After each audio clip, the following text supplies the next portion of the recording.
Alors le CD il a dit héros d'Olivia, n'oubliez pas.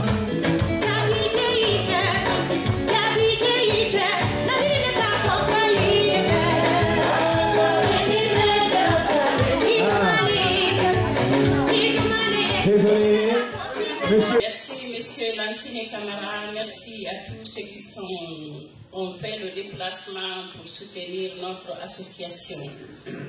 Et avant de commencer, je souhaiterais bonne fête à toutes les femmes de la planète.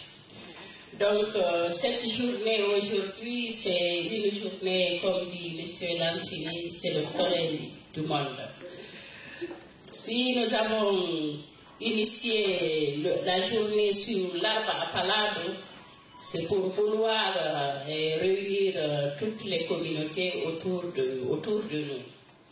Comme nous disons dans l'histoire, de l'arbre à palabre constitue un lieu privilégié au cœur du village d'où vient se réunir le chef du village, le griot, les habitants pour échanger sur la vie quotidienne, trouver des solutions aux problèmes qui se posent à chacun. Un espace social en somme, le sage apporte son éclairage, sa vision des choses, son esprit de conciliation où chaque individu apporte sa participation à l'échange, fait naître sa propre responsabilité devant la société à laquelle appartient et pose sa première pierre d'édifice de la communauté. L'arbre à palabre met l'éducation, l'insertion des enfants dans la vie familiale au cœur de son projet. Thème transmission et communication, Messieurs Léry et Madame Fatoumata Wame-Warou qui ont fait le déplacement de la Bretagne et vont développer sur ce thème-là. Donc moi, avant de commencer la journée, j'ai un petit mot de bienvenue. Excellence, Monsieur l'ambassadeur de la République de Guinée en France, et normalement, Madame le maire de la vie associative, elle sera là. Mesdames et Messieurs les présidents des associations membres du comité d'organisation de cette édition de la Journée internationale de la femme, organisée par notre association FUDGA et ses partenaires associés de son réseau, des associations des femmes du monde d'Afrique et de la Guinée.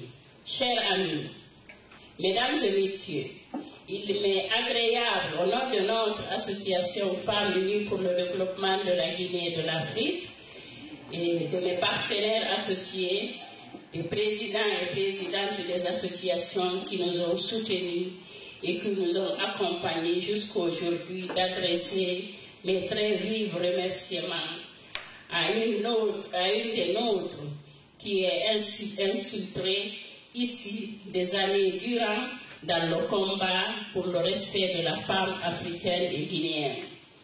Avant d'endosser les lourdes responsabilités ministérielles dans son pays, la République de Guinée, Hadjanantou Konaté, Madame Chérif, ministre d'État à la présidence de la République de Guinée.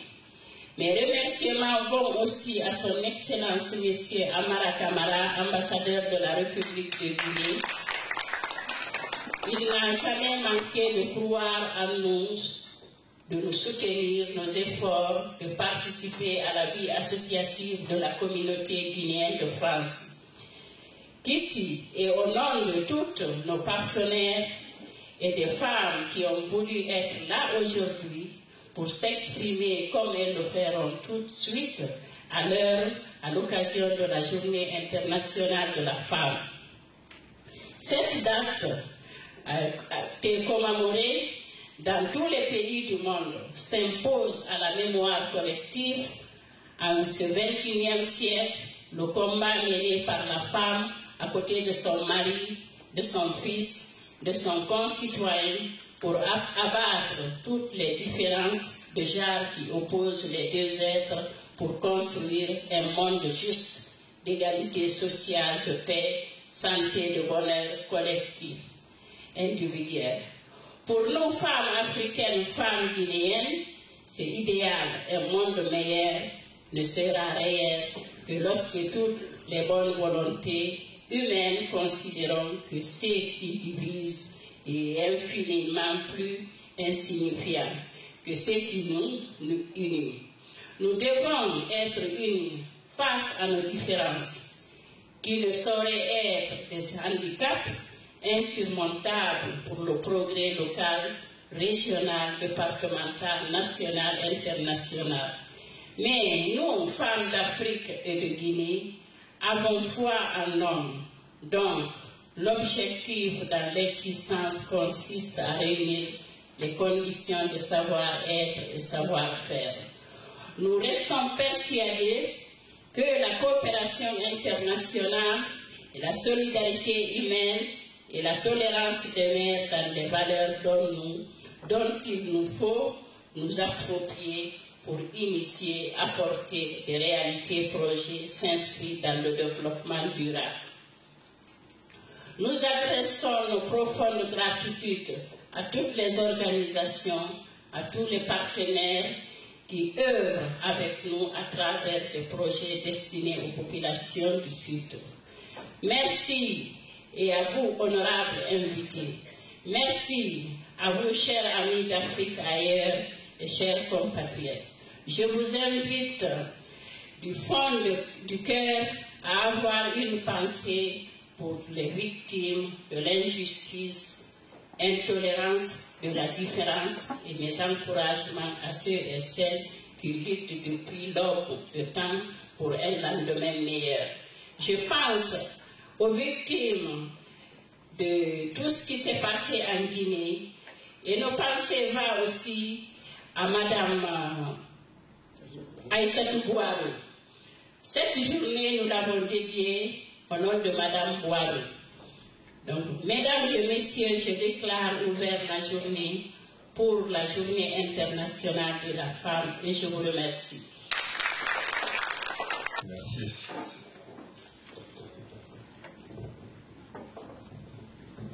Madame Si, présidente de FEGA, présidente Sénégal, chers invités, je suis peiné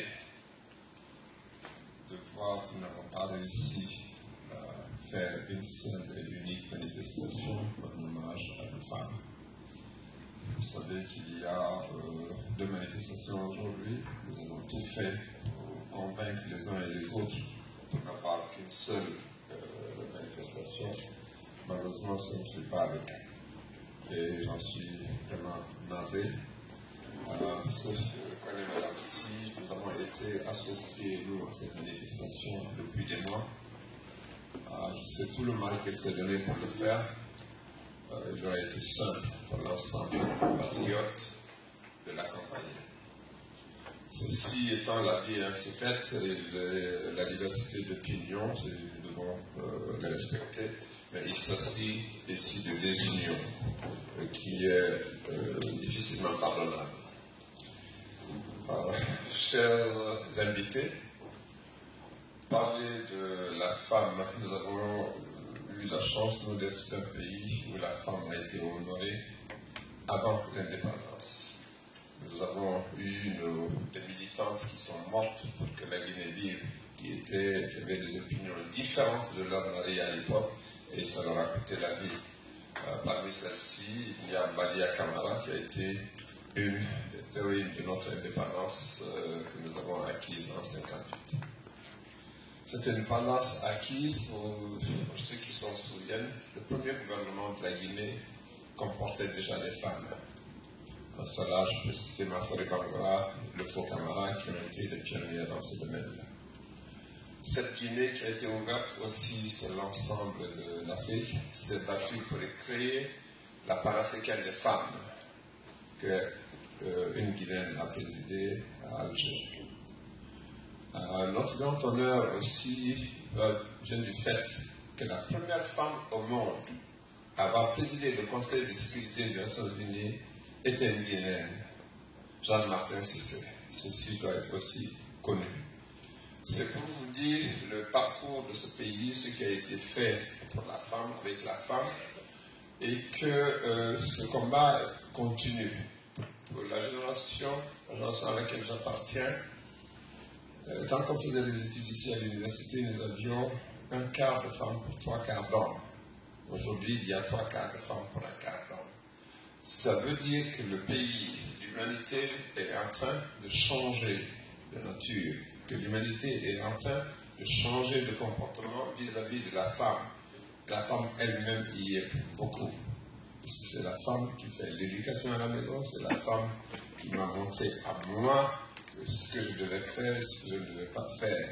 Et maintenant, j'ai appris que tout ce qu'elle a dit, tout ce qu'on m'a dit de ne pas faire, j'étais en droit et il fallait que je le fasse pour aider ma femme à la maison parce qu'elle travaille autant que moi. Cette femme qui va au travail, comme qui a les mêmes responsabilités qu'un homme, on ne peut pas lui demander d'être femme, d'être mère, d'être épouse, d'être femme de ménage. Donc il faut que ces tâches-là soient partagées avec elle, c'est ce qui a contribué à ce qu'on avait appelé à l'époque l'émancipation de la femme africaine, l'émancipation est dépassée. Les combats continuent dans les zones rurales chez nous et nous nous y appelons. Nous sommes heureux d'être avec vous, malheureux qu'on ne soit pas ensemble, tous ensemble, que vive la femme tout court, qu'elle soit africaine, européenne, asiatique, arabe ou autre. Merci et bonne manifestation. Merci, monsieur le maire.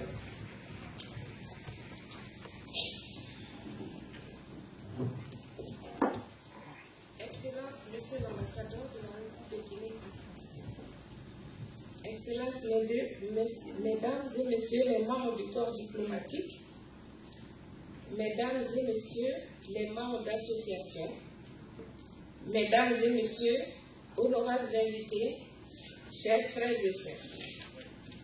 Avant de commencer mon propos, permettez-moi de solliciter de votre part une minute de silence en souvenir de tous nos compatriotes disparus récemment dans notre pays ou ailleurs. Je vous remercie.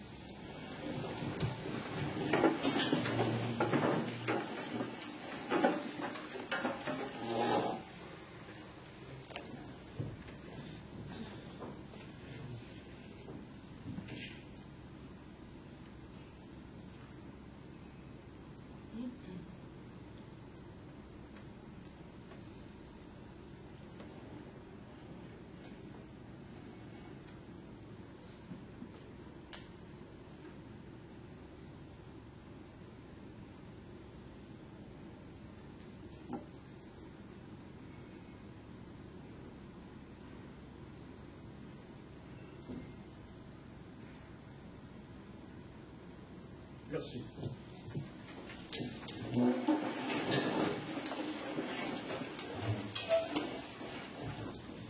Au nom de toutes les femmes, nous vous souhaitons la bienvenue et c'est avec une grande joie que nous nous adressons à vous ce jour de célébration de la Journée internationale de la femme. Ce jour n'est pas seulement un lieu où les femmes dressent leur liste de revendications. C'est plutôt pour la femme un symbole d'autonomisation, de libération morale et psychologique.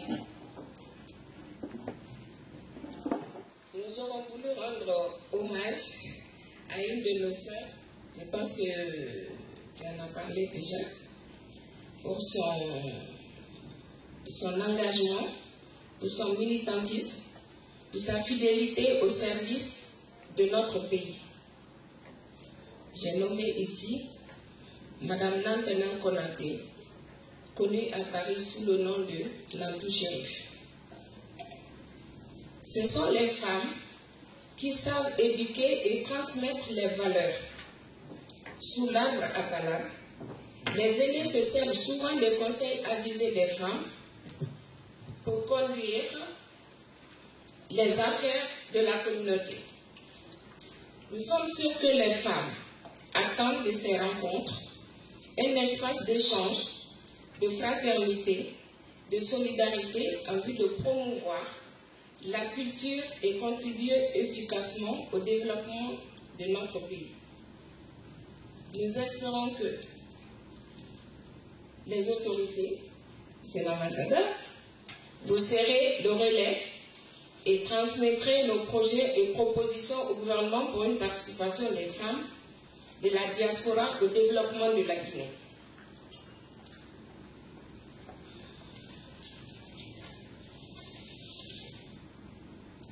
Toutes les associations réunies ici se félicitent de la tenue de la Journée internationale de la femme.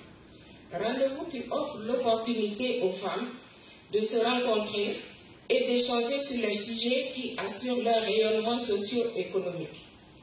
Occasion pour certaines d'entre elles de les diffuser aux quatre coins du monde dans les conditions et circonstances les plus diverses et parfois au prix de multiples sacrifices. À ces femmes venues des multiples régions de notre pays et d'ailleurs, je vais simplement présenter nos encouragements. Ce rendez-vous consacre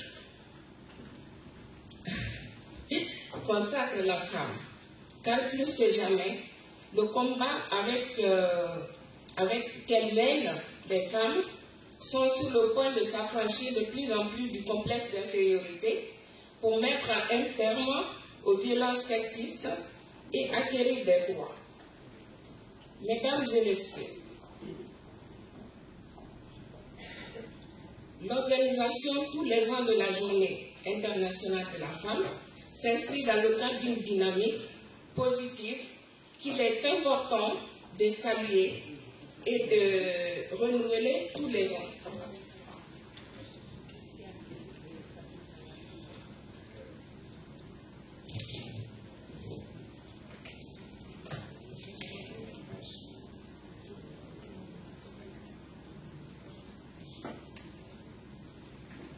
Je ne voudrais pas être trop longue. Nous souhaitons une très belle journée et un franc succès à cette rencontre. Que les femmes prennent l'initiative chaque année de se réunir avec nos hommes afin d'échanger et de trouver des solutions à la brimade, aux brimades, je dirais, aux violences faites aux femmes. Vive la paix en Guinée, vive la paix en Guinée, vive les femmes et bonne journée et bonne fête. Demander d'intervenir sur l'arbre à palabre. C'est important qu'on réfléchisse un petit peu ensemble, c'est le rôle des universitaires, sur ce qu'est l'arbre à palabre et sur ce qu'est l'arbre. Bon, comme vous l'avez dit tout à l'heure, Madame la Présidente, bon, l'arbre à palabre, il prend, bien sûr, chacun le sait, je ne vais pas répéter tout ce que vous avez dit dans votre introduction, il prend ses racines sur les terres africaines. C'est donc, comme nous disons, nous, enseignants-chercheurs, un concept africain. Et il faut bien le souligner. C'est important parce que vous allez voir qu'il a beaucoup de succès actuellement, qu'on l'emploie beaucoup. Et nous qui l'avons démarré à Rennes il y a quelques années avec Fatimata, nous le voyons essaimer un peu partout. Dernièrement, même au Portugal, grâce par le biais d'une association internationale de recherche sur les histoires de vie dont je fais partie. Et quand j'avais fait une communication, il y avait là aussi quelqu'un dans la salle qui a su faire essaimer ça un petit peu au Portugal, et notamment à l'université de Coimbra. Pour commencer, je remercie l'association UDJA des femmes guinéennes. Et c'est ce que je disais, les peuples de Guinée sont nos cousines de plaisanterie. Donc vous avez une cousine en face de vous. Quand Christian m'a demandé d'intervenir dans cette association pour la journée de la femme, j'étais très heureuse parce que je me disais que j'allais rencontrer encore d'autres cousines. Moi j'ai créé une association en 2003 et plus le temps passait, plus on réfléchissait sur les objectifs et nous sommes arrivés aujourd'hui à promouvoir le développement par la promotion de la femme africaine. Nous travaillons aujourd'hui avec plusieurs associations du Mali, du Burkina, de la Côte d'Ivoire. Et quand Christian m'a demandé d'intervenir ici, j'ai dit que c'est l'occasion peut-être de nous associer ensemble pour travailler. Puisque l'association Mata travaille beaucoup sur la question de la promotion politique de la femme nigérienne et africaine avec d'autres associations, mais beaucoup sur la fistule, la lutte contre l'excision, le mariage précoce et surtout la fistule qui est une des conséquences. Tout récemment, on était au Niger en mission avec des chirurgiens français et des chirurgiens africains. Il y a eu une mutualisation des compétences justement pour voir comment est-ce qu'on pourra éradiquer ce problème qui handicape les femmes. Parce qu'on parle de démocratie. On ne peut pas développer une démocratie, une vraie démocratie ou une citoyenneté tant que la plupart de nos femmes croupissent à l'hôpital, abandonnées, quelquefois sans lien social. Donc voilà les objectifs sur lesquels nous travaillons. Alors, pour venir à l'arbre à palabre, puisque c'est ça l'objectif. Alors, quand j'ai fait mes études, l'association Mata, si vous voulez, toutes les actions que nous menons sont des réponses aux questions que j'avais, aux questions auxquelles je me suis confrontée quand je menais mes recherches sur la condition féminine nigérienne. Mais l'arbre à palabre, au départ, quand j'avais fini mes études, j'étais très jeune, étudiante, et je ne trouvais pas de boulot. Alors, je savais que j'avais pris des cours d'interculturalité. C'était le cours qui me réconciliait avec moi-même. J'allais à la fac, j'apprenais des choses, mais ce qui m'avait réconcilié avec moi-même, c'était quand j'avais rencontré Christian Leray dans l'interculturalité. L'interculturalité, vous savez, nous en Afrique, on est tous des frères et sœurs. Il n'y a pas de Guinéens, il n'y a pas de Sénégalais, il n'y a pas... C'est mon frère. Donc je me suis retrouvée là-dedans. Et je n'arrivais pas à trouver du travail. Alors je me suis dit, écoutez, nous avons nous aussi une culture, des coutumes. Pourquoi ne pas valoriser ce que nous savons faire? Et ce que nous savons faire, c'était quoi? Moi, ce que j'avais imaginé, donc j'ai écrit un projet, puisque j'ai passé un concours où j'avais fait des audits, et ça m'a donné des compétences. J'ai commencé à écrire un projet d'arbre à palabre en direction des migrants. Et c'est les migrants âgés. Mais je fais de l'intergénérationnel. Et je fais aussi de l'interculturalité, parce qu'on ne peut pas développer un projet uniquement pour les migrants. Ma formation, au départ, ce n'était pas de m'occuper des immigrés, c'était de m'occuper de tout le monde. Donc, j'ai toujours cherché à développer cette interculturalité. Et aussi, comment j'avais créé l'association Mata et que je faisais l'aller-retour entre la France et le Niger pour aider les femmes en grande précarité au Niger, je me suis dit, pourquoi ne pas faire alors un projet qui sera en lien avec ma double culture, donc nigérienne et française, puisque je suis française. Comment est-ce que je pouvais arriver à valoriser aussi non seulement ma culture d'origine, mais aussi mes diplômes. Donc concilier les deux. Alors, en écrivant donc ce projet d'arbre à palabre, ce que je voulais, c'est valoriser la culture de chaque personne. Parce que chaque personne est porteuse de richesses et des richesses à partager. Donc dans l'arbre à palabre, si vous voulez, c'est des personnes qui viennent donc toutes les semaines de différentes cultures. Il y a des Afghans, des Turcs, des Marocains, l'Afrique noire, donc tout le monde. Et on discutait sur un thème. Et par rapport à la transmission, je dirais que de la transmission personnelle, on passe de la transmission citoyenne. Et c'est ce que j'ai essayé de faire, c'est-à-dire tout ce que les gens apportaient, les chants, les danses, les contes, les berceuses, sont des choses à transmettre. Donc c'est ça la transmission, si vous voulez, citoyenne. C'est pas venir danser ou palabrer. C'était pas ça que je voulais chercher. Je voulais montrer que nous pouvons apporter quelque chose, nous aussi, à cette société, parce que nous avons eu et qui est ancré en nous et qui est en notre âme. Alors, quand j'ai eu la chance d'être dans une association interculturelle, puisque j'avais négocié un poste contre-projet. Donc, j'ai remis le projet à l'association qui a plus de 70 et j'avais demandé un poste.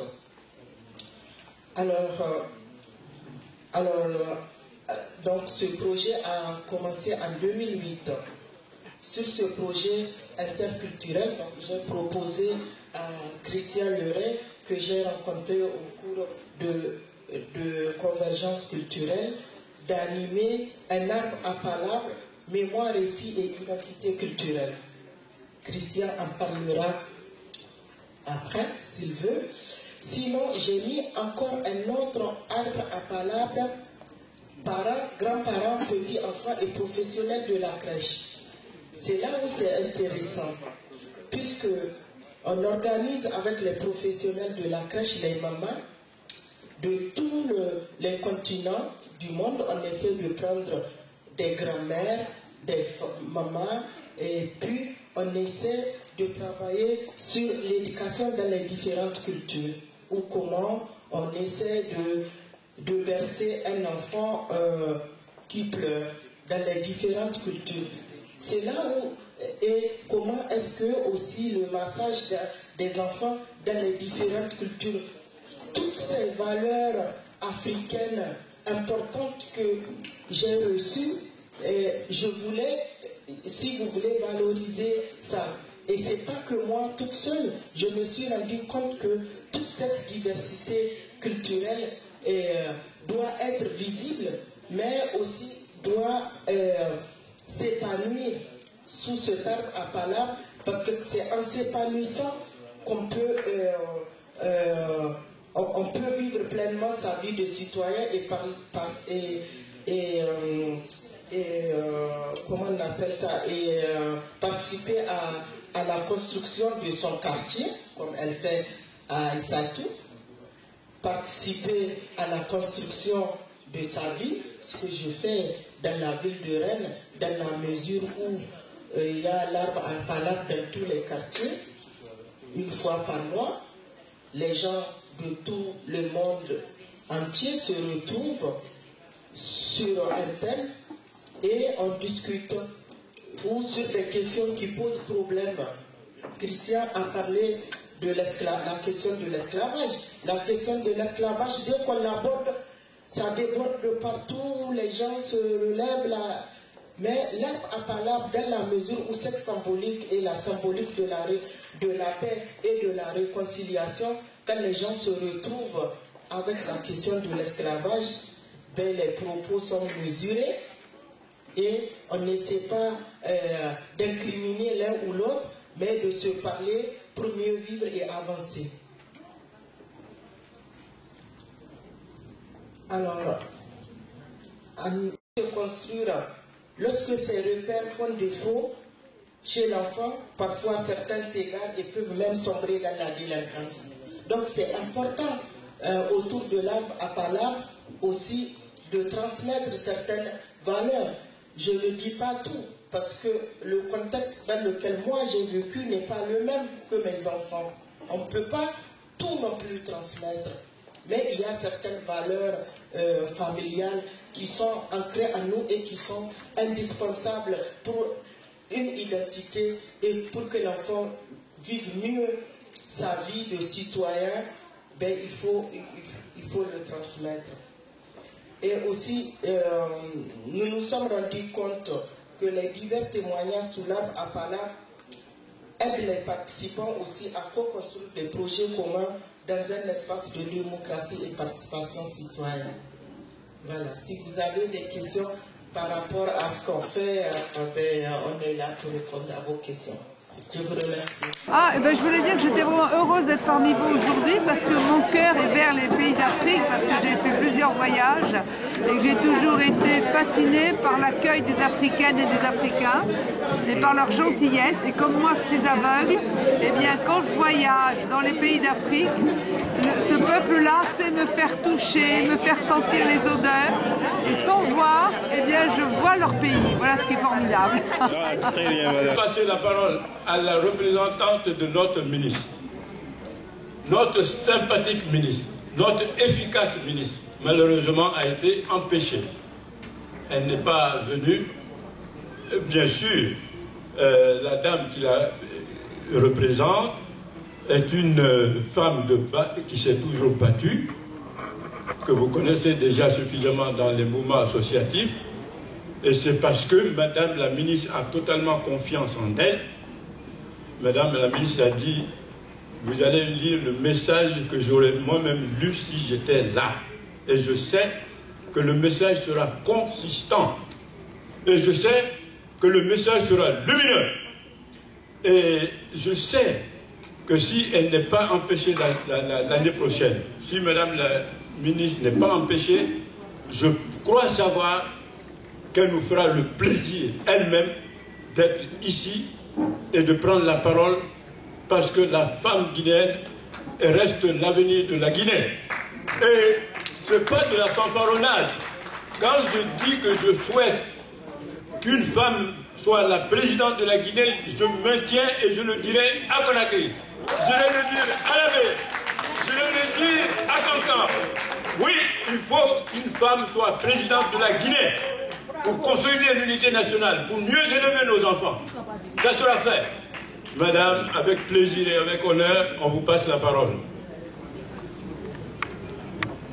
Merci.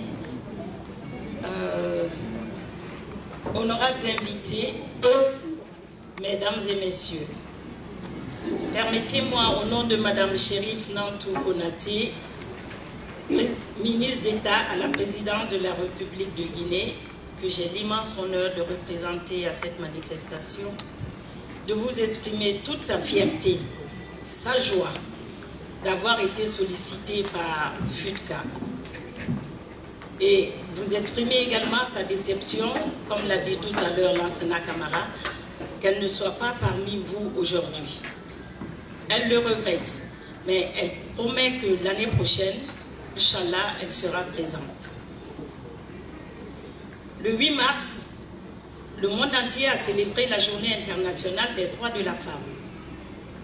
À l'instar de nos sœurs qui sont au pays, nous nous retrouvons aujourd'hui pour faire le point de notre situation, dégager le chemin de notre devenir. Au prime abord, qui sommes-nous? Pour la plupart d'entre nous, nous avons été témoins quand nous étions petites de la lutte quotidienne et courageuse de nos mères pour affronter les problèmes de leur existence. N'ayant pas fréquenté l'école moderne, elles n'avaient pour arme que leur courage et leur détermination de se tenir debout face à leur destin. Leur métier, elles étaient cultivatrices, elles exerçaient dans l'artisanat, le petit commerce de détail, l'économie informelle. Comme vents et marées, elles ont participé aux côtés de leurs maris à la vie matérielle et morale de la famille. Quels que soient les aléas de la vie, elles n'ont jamais baissé le bras. Elles constituent nos premiers modèles d'épouses et de mères. Le deuxième groupe est constitué de femmes lettrées qui ont eu la chance d'aller à l'école et d'apprendre un métier. Elles sont fonctionnaires, employées, rarement femmes politiques et femmes d'affaires. Quant à nous, femmes de la diaspora, la diversité de nos situations, la recherche de notre pain quotidien, nous éloignant souvent des réalités du pays, il nous faut déployer beaucoup d'efforts et avoir un sursaut de conscience pour nous mettre au diapason de la vie du pays. À cela, il faut ajouter un devoir impérieux qui s'impose à nous, qui sommes expatriés. C'est celui de donner à nos enfants une éducation qui les prépare à ne pas être des étrangers une fois de retour au pays. Un tel travail n'est pas à la portée d'un seul individu ou d'une seule famille. C'est par les efforts conjugués d'un groupe organisé et motivé que nous pouvons nous mettre à l'abri de la perte des repères de notre culture et de la dépersonnalisation. Il nous appartient, par une prise de conscience nécessaire, de faire de notre situation d'expatriés un tremplin vers le progrès et la prospérité. S'il est vrai qu'il n'y a pas de voyage innocent, il nous reste à transformer notre séjour à l'étranger en voyage d'études, en école de formation et de transformation. Chères sœurs, mesdames et messieurs, à l'occasion de la journée de la femme, rendons grâce à toutes celles qui ont lutté pour donner une prospérité au genre féminin qui ne peut que profiter à l'ensemble du genre humain.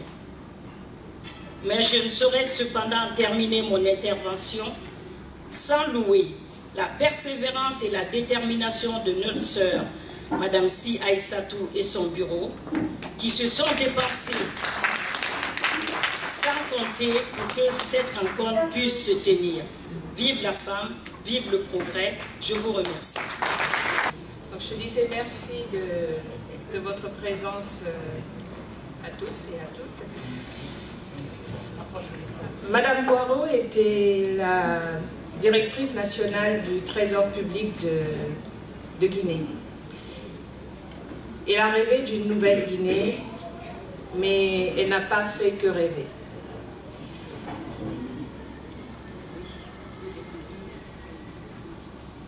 Elle a donné des ailes à son rêve afin que son pays décolle. Un corps éperdu. Elle s'est donnée à son travail, un travail qui était devenu une mission. Madame Boireau était la directrice nationale du Trésor public de Guinée. Elle avait démasqué des prévaricateurs et cherché à mettre fin aux pratiques de ceux qui trouvent normal de détourner les deniers de l'État. Madame Aïssatou Boireau était la directrice nationale du Trésor public de Guinée. Elle était incorruptible. Elle a été assassinée par balle. En lien avec la journée de la femme, le thème transmission du savoir et valeurs familiales me semble parfaitement collé à la figure de Madame Aïssatou Boireau.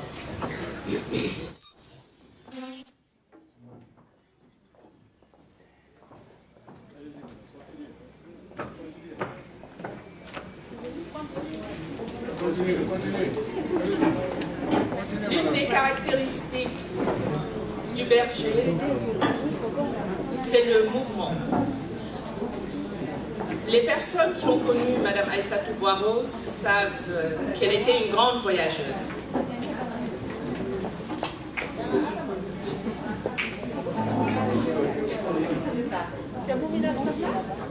C'était une femme du monde qui vivait avec son temps. Pragmatique et aimant la vie, le voyage était pour elle l'occasion de trouver des marchés, retrouver des personnes aimées, lier des amitiés, changer d'air, se faire plaisir.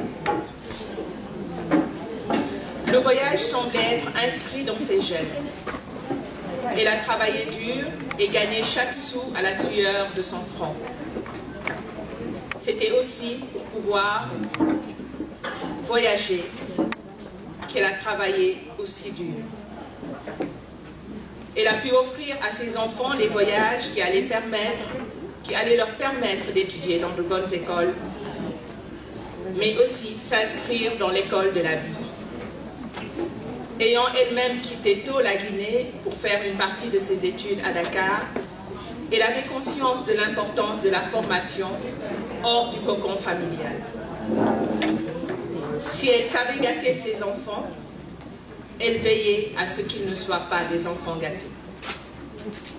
Elle faisait tout pour qu'ils puissent aborder la vie avec sérénité.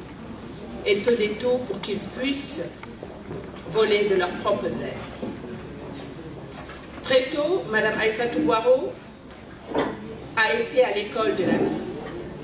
De voyage en voyage, elle gagnait cette richesse intérieure qui finalement est le véritable progrès.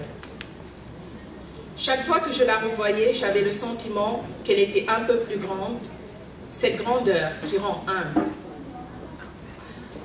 De nos échanges, j'ai retenu la nécessité de rester simple, quel que soit son rang.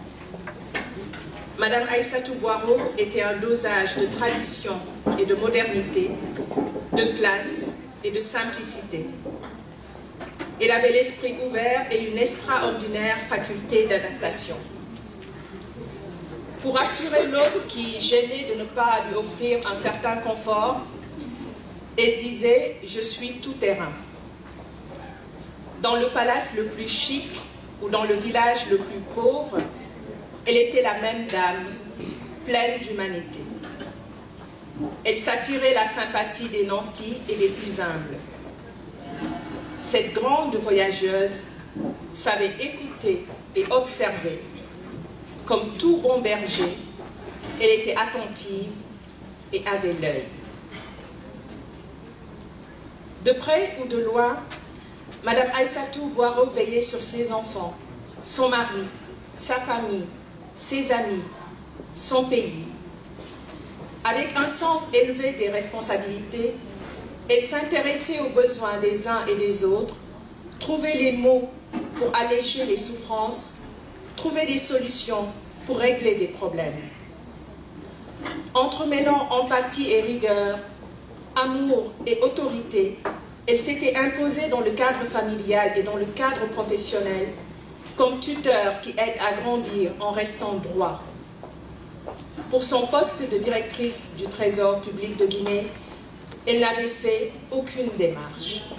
C'est la compétence, le sérieux et l'intégrité dont elle avait fait montre pendant toute sa carrière qui avaient motivé sa nomination. Elle avait pris la pleine mesure de la charge qui lui avait été confiée. Et, pour elle, il n'était pas question de ne pas s'en montrer digne. Le dimanche, elle faisait de la marche avec un groupe d'amis. Les autres jours, elle travaillait tard, elle travaillait dur pour servir son pays. Et parce qu'elle travaillait consciencieusement, et parce qu'elle avait l'œil du berger, elle avait décelé les incohérences qui entachaient certains documents, mis le doigt sur des dysfonctionnements et démasqué des cadres qui se remplissaient les poches avec l'argent du Trésor public. Madame Aïssatou Boiro s'attelait à séparer le bon gré de l'ivraie, car elle savait combien une gestion financière propre pouvait, sur le plan national et international, être bénéfique à la Guinée. Elle veillait et visait l'avenir. Elle veillait et ouvrait un chemin vers un voyage plein d'espérance. Madame Aïssatou Boiro s'était détachée du troupeau et élevée au-delà de la bête. Ici, bien entendu, le troupeau ou la bête n'est que la métaphore d'un conformisme qui aveugle, d'une mimésis qui abattardit, d'une inertie qui subordonne, bref, d'un instinct qui devient siège de la gloutonnerie et de la cupidité. Tel un berger, Madame Aïssatou Boiro tentait de mener le troupeau non pas vers une nourriture qui dilate le corps et désagrège les valeurs morales, mais plutôt vers une nourriture qui invite à la retenue et ennoblit l'homme. N'est-ce pas Erasme qui disait « L'homme ne naît pas homme, il le devient ». Le chemin que Mme Aïssatou Boiro ouvrait était celui où l'esprit a pris le dessus sur le ventre. La voie du berger paraissait trop ardue. Le berger a été assassiné. Certains ont été d'abord menacés. Certains brandissaient l'arme de pratiques occultes, d'autres l'arme de pratiques mafieuses. Imperturbable, le berger rassurait ses troupes et continuait sa marche. Un soir, alors qu'il rentrait d'une longue journée de travail, les bêtes ont coupé la route du berger et l'ont assassiné. Le sang du berger a coulé. Madame Boiro était plus belle que jamais. On ne mesure pas l'étendue de la bonté de notre mère, confiera l'un de ses enfants.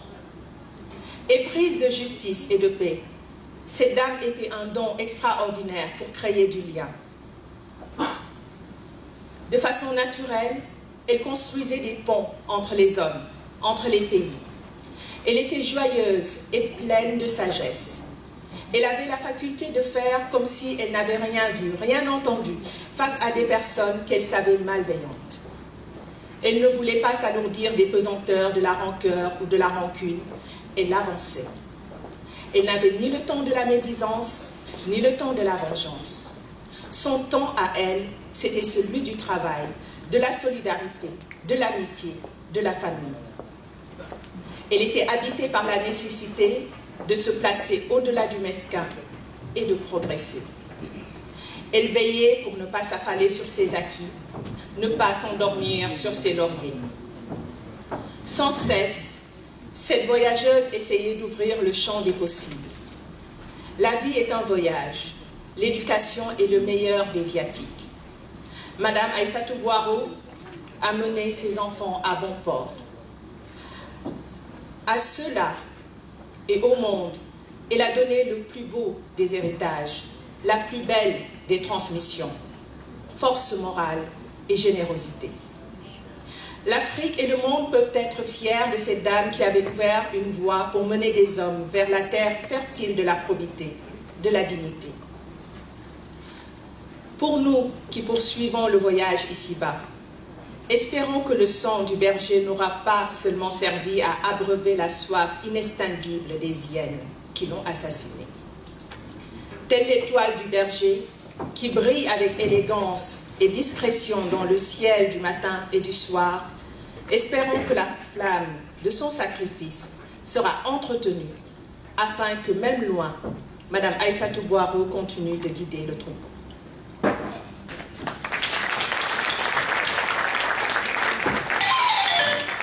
Madame la présidente de l'association Femmes Unies pour le Développement, Mesdames les présidentes des différentes associations, Mesdames les membres des différentes associations,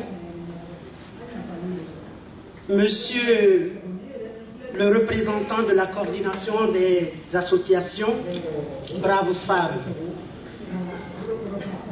Le 8 mars, officialisé par les Nations Unies en 1977, Journée internationale des femmes, trouve son origine dans la lutte des ouvrières au début du XXe siècle pour les meilleures conditions de vie.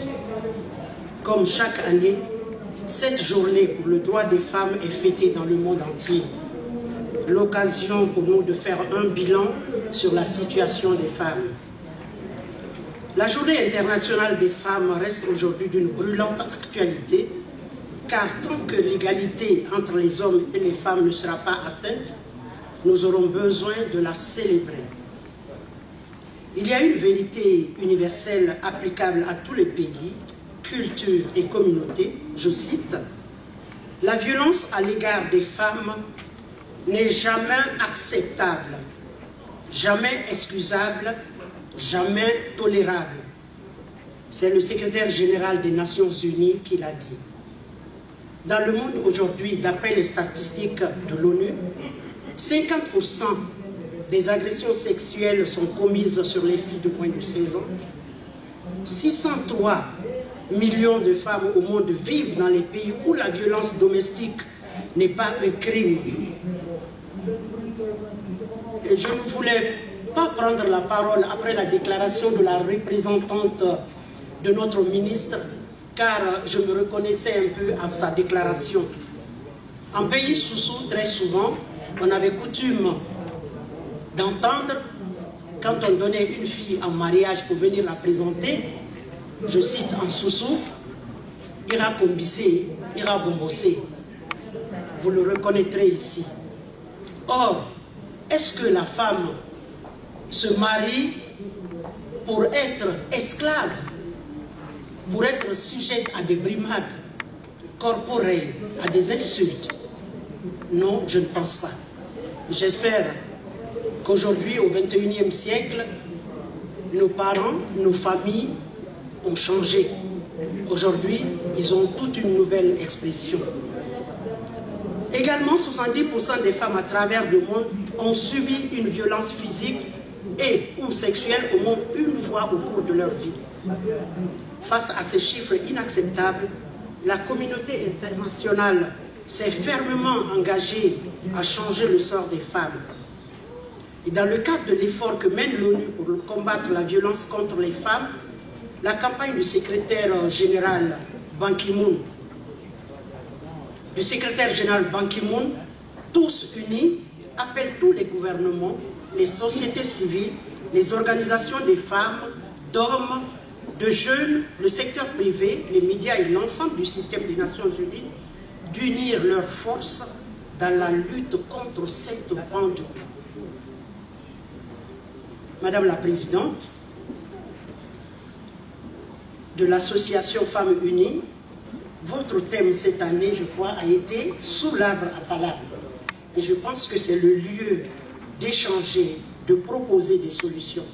Surtout pour le cas spécifique de notre pays, la Guinée, où les maladies sexuellement transmissibles, y compris le sida, gagnent fortement du pays dans notre pays. Où les enfants meurent très souvent, beaucoup d'enfants meurent avant d'atteindre leur 5e anniversaire. Où beaucoup de femmes meurent en voulant donner la vie. Donc je pense que c'est ensemble ici qu'on peut faire des suggestions, proposer des choses pour nos gouvernants afin que nous puissions améliorer les conditions de vie de nos sœurs dans notre pays. Au nom de la présidente de l'association Étoile Île-de-France, de toutes les membres de l'association et à mon nom personnel, je souhaite une bonne fête à toutes les femmes du monde, aux femmes africaines et en particulier aux braves femmes de Guinée. Je vous remercie.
oublié à dire merci aussi à Tonton Campbell, il était là tout à l'heure.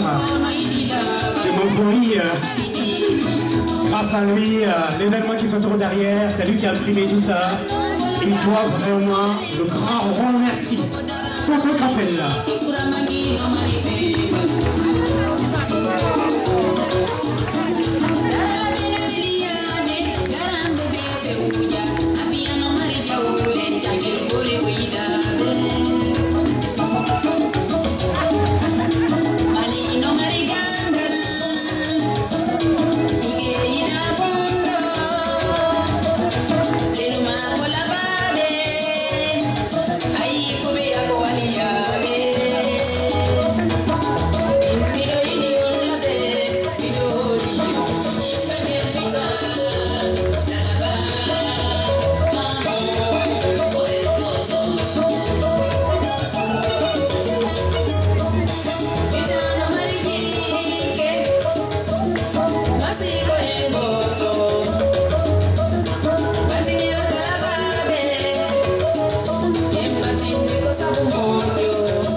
Bonne fête à toutes les femmes.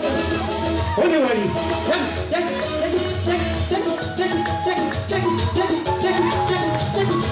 Oui, oui, oui. Allez,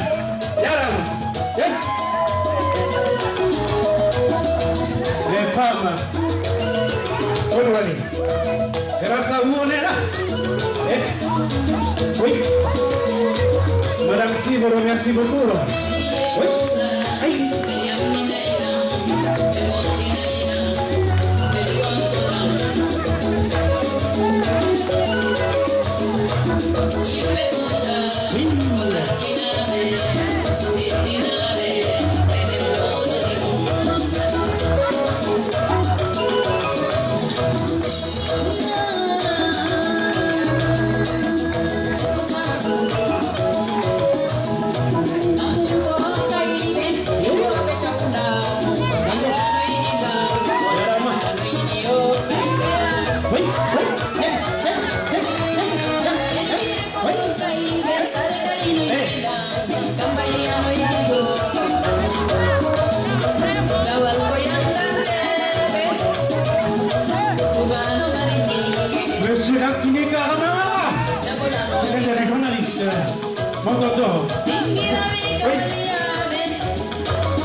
Monsieur le député, nous vous passons la parole.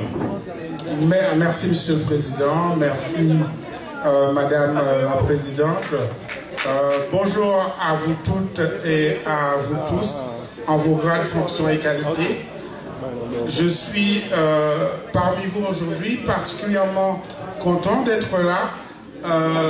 C'est vrai que j'arrive de Bruxelles ce matin, je suis arrivé ce matin, et je tenais à être présent pour vous témoigner de mon attention particulière à la question de la femme qui touche l'ensemble de la population mondiale. Je siège à la commission Affaires étrangères, à la sous-section des droits de l'homme. Donc je m'occupe beaucoup de questions touchant, puisque ma zone géographique est celle des régions en voie de développement, et je m'occupe beaucoup des droits de l'homme, mais malheureusement, beaucoup dans la région sud-saharienne, des questions qui touchent à la question des femmes. Récemment, j'ai participé à un rapport sur la condition de la femme dans le Congo RDC et la question notamment de la maltraitance que subissent ces femmes en raison d'une guerre qui se déroule dans ces régions du monde. Et c'est par ce prisme bien malheureux qu'en tant que député européen, j'ai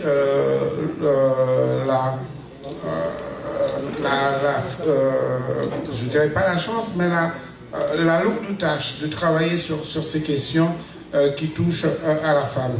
J'aimerais commencer par vous faire une citation. Elle est datée, mais je crois que ça veut dire beaucoup. Malcolm X disait, si vous éduquez un homme, vous éduquez une famille. Si vous éduquez une femme, vous éduquez une nation. Et je crois que c'est le meilleur hommage que j'ai entendu qu'on ait pu rendre aux femmes. Et l'histoire nous l'enseigne. L'histoire nous l'enseigne à tel point que, il n'y a pas longtemps, dans mes recherches, j'ai découvert un vieux texte écrit par David Lynch. Alors ça vous dit pareil, sûrement rien, mais Lynch, c'est le lynché, vient de Lynch. Lynch était un planteur de la Caroline du Sud, aux États-Unis, et il a écrit un manuel de comment faire un esclave, make a slave. Et dans ce manuel de comment faire un esclave, il expliquait que pour créer un esclave, il fallait, la première des choses à faire, il fallait casser la femme africaine. Et si on ne cassait pas la femme africaine, on n'arriverait jamais à créer un esclave.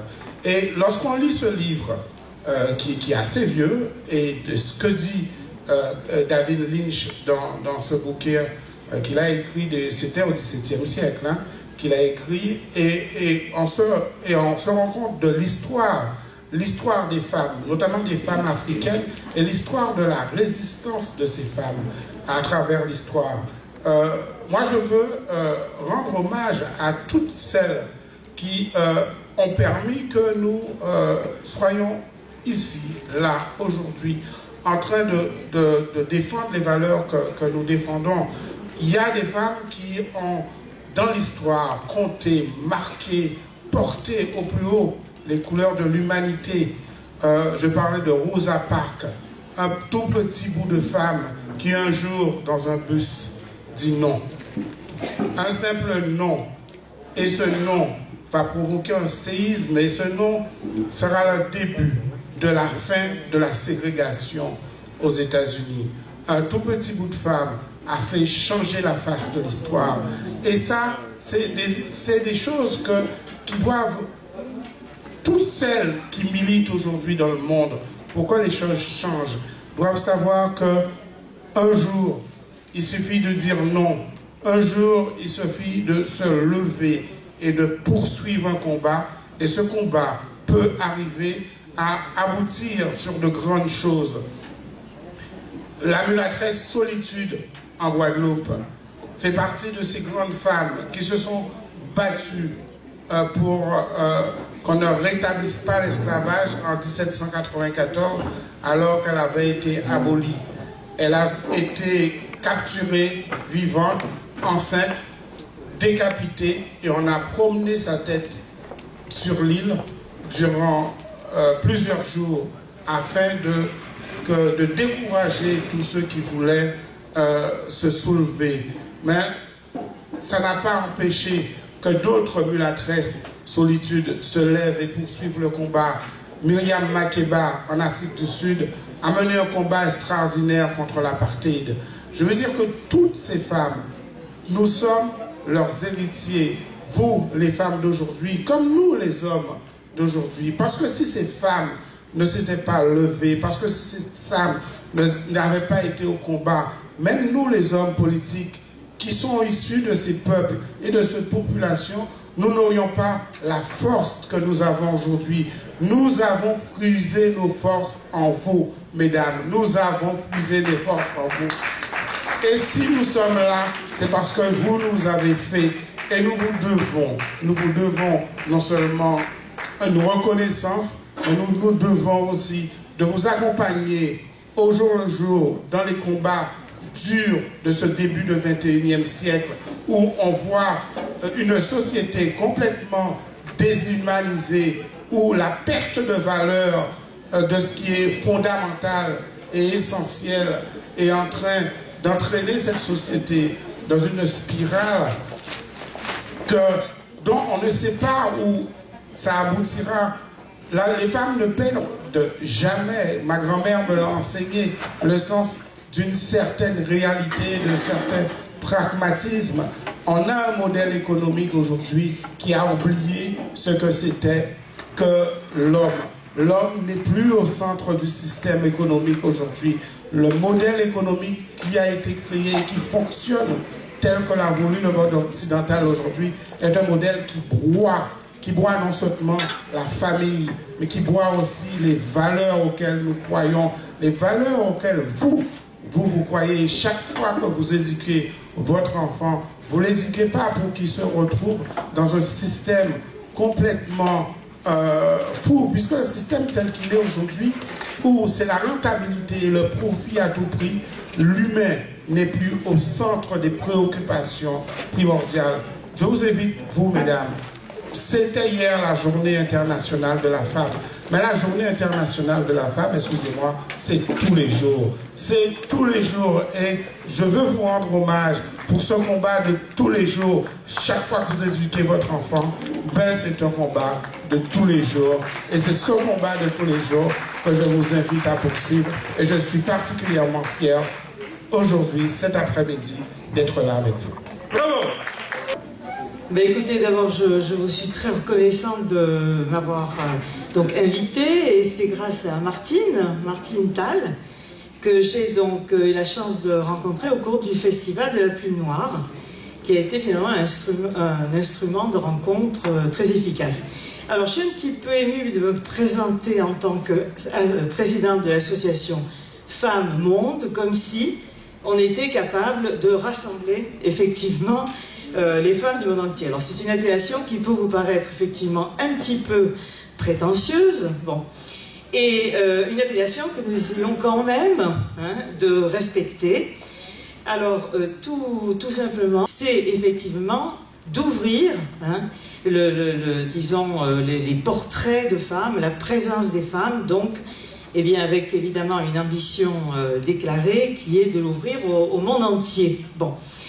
Alors, l'objectif de notre association, c'est de montrer, tout simplement, et de promouvoir la présence actuelle des femmes dans le monde. Alors, vous remarquez que j'utilise un pluriel. Et je ne sais pas si, effectivement, il y a une petite controverse autour de journée de la femme ou de journée des femmes. Moi, personnellement, je trouve que la pluralité donne peut-être évidemment une image plus fidèle de ce que nous sommes à travers le monde. Il n'empêche que, en fréquentant de plus en plus de femmes diverses, je trouve que finalement, l'appellation de la femme correspond bien à l'idée de cette unité d'intérêt, d'analyse que l'on peut faire pour notre condition, et je vois un lien très profond, malgré les différences apparentes, entre effectivement la façon dont les femmes sont traitées partout dans le monde. Donc finalement, je trouve que la journée de la femme, c'est bien trouvé pour évoquer une profonde solidarité. Et deuxième point qui paraît aussi très important, c'est dans cette transmission, puisque c'est aujourd'hui votre thème, l'importance de la mère. L'importance pour tout ce qui peut être évidemment marche vers un progrès, c'est l'importance de l'éducation que les enfants peuvent avoir, et en particulier évidemment les garçons. Ça me paraît effectivement fondamental. Très souvent, les traditions qui enferment passent avant tout par les mères, par une intériorisation donc des interdits. Alors aujourd'hui, moi, le spectacle que j'ai sous les yeux me satisfait d'autant plus que ça correspond à notre but, à notre association Femmes Monde, c'est-à-dire surtout pas une association exclusive. Ça veut dire qu'un homme doit honorer sa femme. L'homme doit honorer la femme.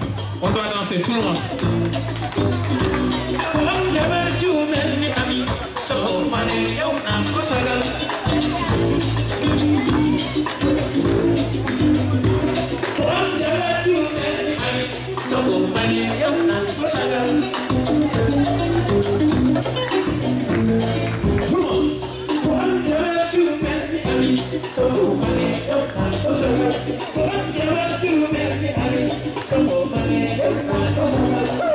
Madame Aïssa Toussi,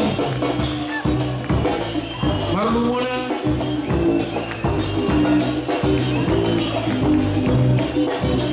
Mathilde. Et c'est pour toutes les femmes, tout le monde. Levez-vous. Alors toutes les femmes sur la piste. On va fêter aujourd'hui la fête des femmes. Tout le monde. La soirée Mouli tout. Elle fait l'audiovisuel ce soir. Les gens aussi.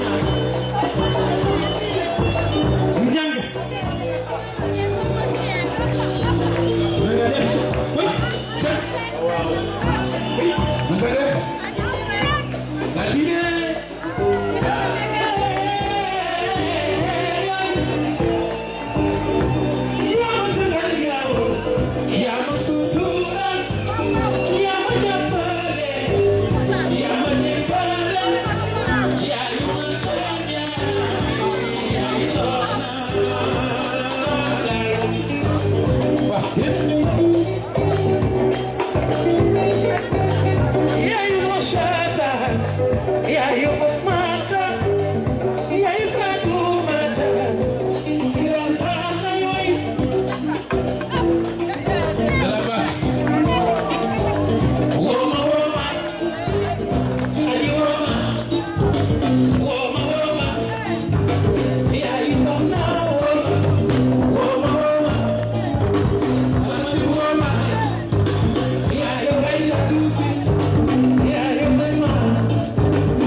Madame Massiré Dramé.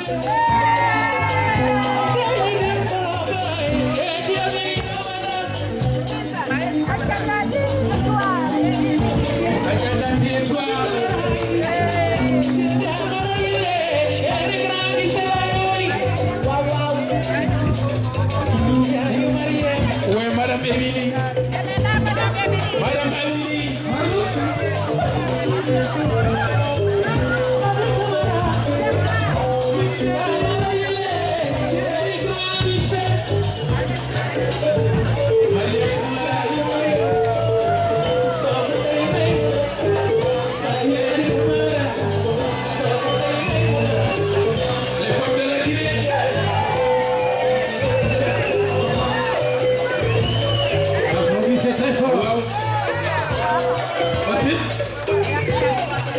C'est la salsa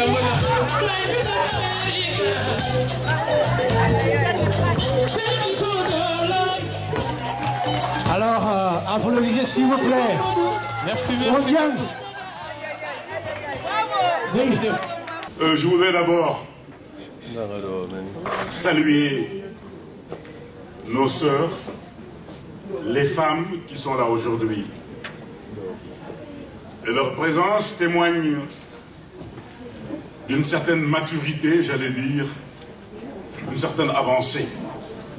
Puisqu'il fut un temps, il y a 15, 20, 10 ans, 40 ans, elles n'étaient pas légion à se précipiter dans des réunions qui étaient souvent l'apanage des hommes, en particulier les réunions politiques, les réunions associatives, les réunions civiques. Donc, je vois avec plaisir qu'il y a des avancées, de très grandes avancées. Et pourtant, le socle sur lequel elles sont assises ne date pas d'aujourd'hui. Puisque la France, où nous habitons en ce moment, a été témoin pendant 2 siècles de présence africaine, de présence noire soutenue, aussi bien féminine que masculine. Et ces Africains, ces Noirs, Antillais et Africains ont joué un rôle important dans l'histoire de France pendant 2 siècles. Alors, je voudrais, avec votre permission, vous parler un tout petit peu de certaines Africaines, certaines Antillaises qui ont joué un rôle important dans l'histoire de France. Je vais vous parler des sœurs Nardal, qui sont des Martiniquaises, qui ont joué, Madame tout à l'heure parlait de salon littéraire à la Coupole. Elles avaient un salon dans les années 30 à Paris, où elles avaient l'habitude de réunir les grands poètes de l'époque, Césaire, Senghor, Damas. Ils avaient traduit les écrivains de la négro-renaissance, comme Langston Hughes, Richard Wright, etc., etc. Joséphine Baker, qui en 1925 va défrayer la chronique parisienne avec ses fameux balles, les fameux ballets nègres. Tout comme le bal nègre de la rue Blomet, qui s'est ouvert après l'exposition coloniale de 1930, où allaient officier la ganterie et les intellectuels comme Simone de Beauvoir, Jean-Paul Sartre, etc. Donc voilà un peu, je voulais juste vous esquisser, vous dire qu'aujourd'hui, soyez responsables de ce que vous êtes. Vous êtes citoyens à part entière et citoyens qui habitent la cité, qui disent en latin. Donc c'est très important aujourd'hui que les femmes prennent le relais, en tout cas continuent ce puissant mouvement d'émancipation qui a continué il y a 2 siècles. Vous savez, quand les nations entrent en guerre, les hommes ravagent des contrées, mais les femmes finissent par civiliser les hommes, parce que quand elles se marient entre elles, elles assoient en tout cas la civilisation. Donc les femmes... Applaudissez pour le dossier s'il vous plaît, c'est très gentil, merci beaucoup. Bonjour à vous, et c'est vrai, pour rien au monde, je ne voulais pas rater cette journée. J'ai vraiment beaucoup de plaisir à être avec vous aujourd'hui. D'abord parce que, comme disait madame, vous êtes à la fois nos mères, nos sœurs, nos épouses. Et lorsqu'on est sur cette terre d'Afrique, et je pense qu'on a encore plus cette charge et surtout ce respect vis-à-vis de la femme. Et c'est vrai que lorsque madame a parlé tout à l'heure de ces femmes qui sont utilisées aujourd'hui comme armes de guerre, ça concerne tout le monde et tout le monde doit évidemment participer à cette lutte, à ce combat-là pour qu'effectivement ce type de choses cesse. Et surtout, dans la symbolique africaine, la femme est évidemment, je dirais, Dieu en tant que tel, parce que généralement ces femmes-là, et on a vu lorsqu'elles se mettent en position de force, on l'a vu par exemple au Libéria, lorsqu'elles ont décidé de mettre fin à la guerre, elles l'ont fait. Et l'homme africain, quelle que soit évidemment sa grandeur, sa hauteur, sa dimension, a toujours ce respect de la mère, et il sait très bien que la mère a une arme que lui ne peut pas du tout combattre lorsqu'elle désire vraiment à dévoiler certaines choses. Donc beaucoup de respect à toutes ces femmes, beaucoup de respect également à ces hommes qui sont également dans ce combat. Et c'est vrai que d'un côté, lorsqu'on parle de ce principe d'égalité, égalité homme-femme, parité, tout le monde doit également participer. C'est pas un combat de féministes, mais c'est un combat de vie. Je vais le redire, il faut remercier aussi nos hommes, parce qu'on est ensemble. Voilà. On ne va pas faire de libération des femmes à l'occidental, on n'est pas ennemis avec nos hommes, on est ensemble et on a besoin d'eux, on a besoin de les convaincre et on marche avec eux main dans la main. Alors, je dirais déjà bonne fête à toutes les femmes. Je suis une femme, j'ai horreur des discours, mais je vais tout de même me présenter. Je suis présidente d'association, chef d'entreprise et présidente de Network en Angleterre. S'il vous plaît, veuillez de regagner votre place, s'il vous plaît. Asseyez-vous, s'il vous plaît. Je ne serai pas longue, j'ai horreur des discours. Mais je crois que la journée de la femme, il y a quelqu'un qui l'a dit tout de suite, ce n'est pas une journée, c'est un siècle.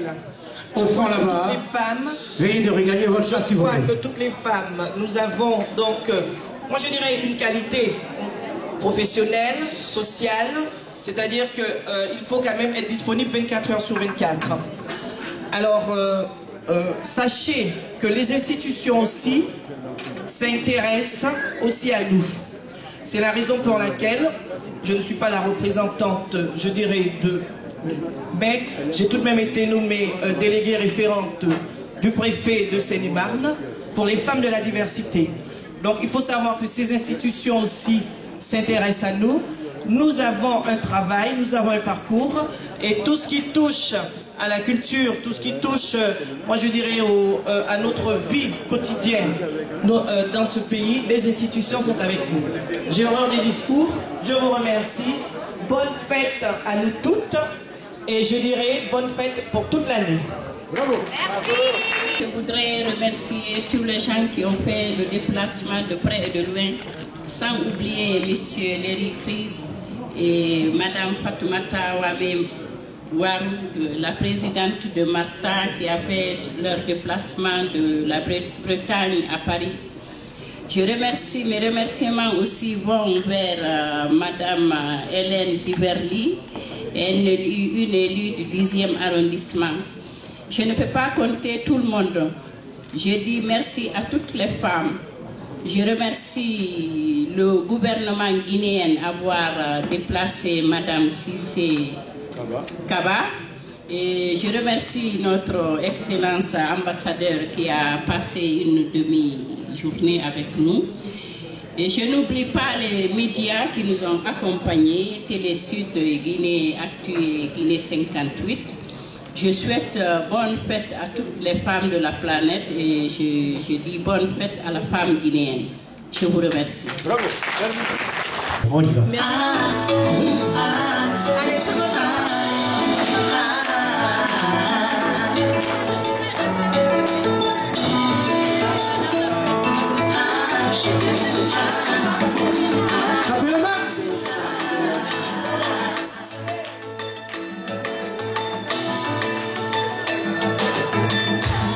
Tu m'as porté le front en toi, tu m'as aimé, donné ton place. Aujourd'hui je chante pour toi, pour te dire combien je t'aime. Tu m'as donné l'amour, tu m'as donné la tendresse, l'amour, tes caresses.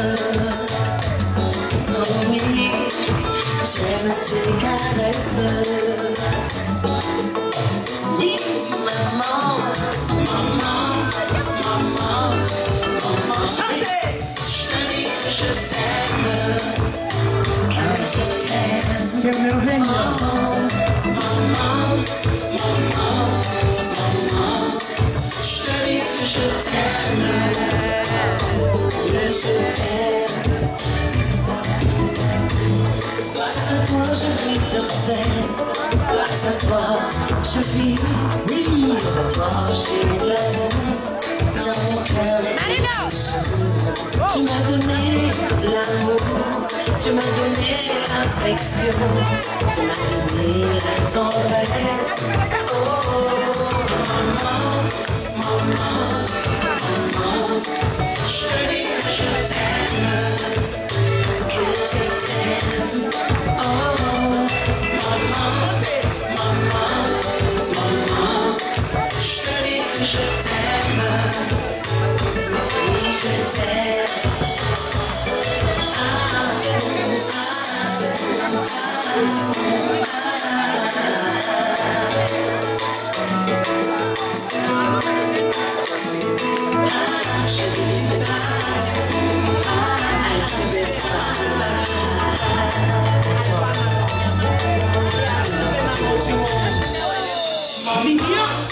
Maman,